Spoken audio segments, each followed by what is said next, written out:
I'm Mr. B, and here we are yet again, Forgotten Temples of Cambodia.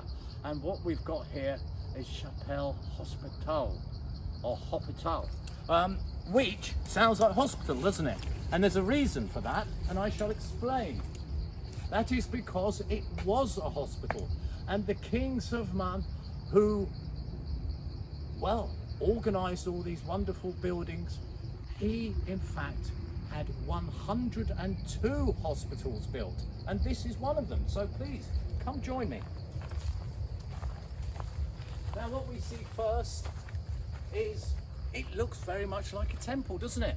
Because in my view, and it's always my view, it's just using logic and a big dollop of imagination to bring these places back to life in your head. We have the wonderful carving on the stone, and also at the base here, and as I say, it looks remarkably like a temple, and there is probably a very good reason for this. Knowledge is often held within religion. If we look at Christianity, they had a very dark view on the Bible being converted to English because this was their secret. It's a way that they held power and certainly held status. So the monks of old would have operated here with their limited but probably reasonably effective ancient cures and magic potions and a whole load of faith. And maybe that is why we have the form of the temple, because a lot of faith was involved in medicine back then.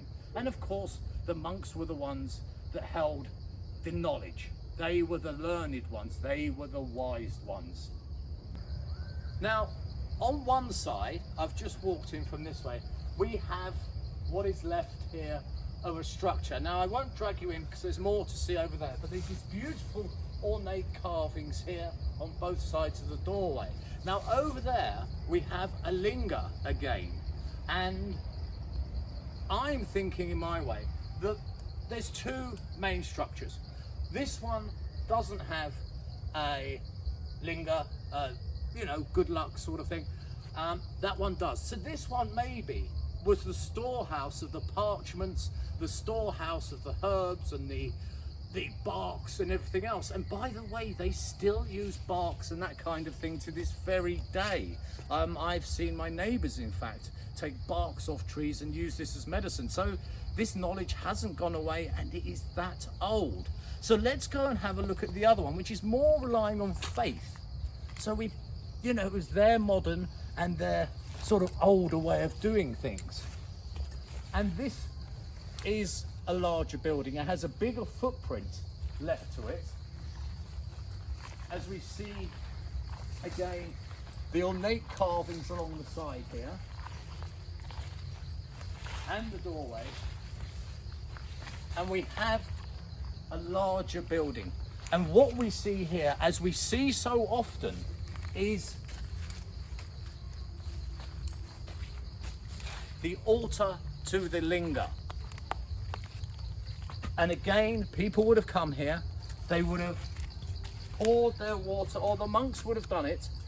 The water would have run over the stone linga here, down this trough, and then would have been blessed.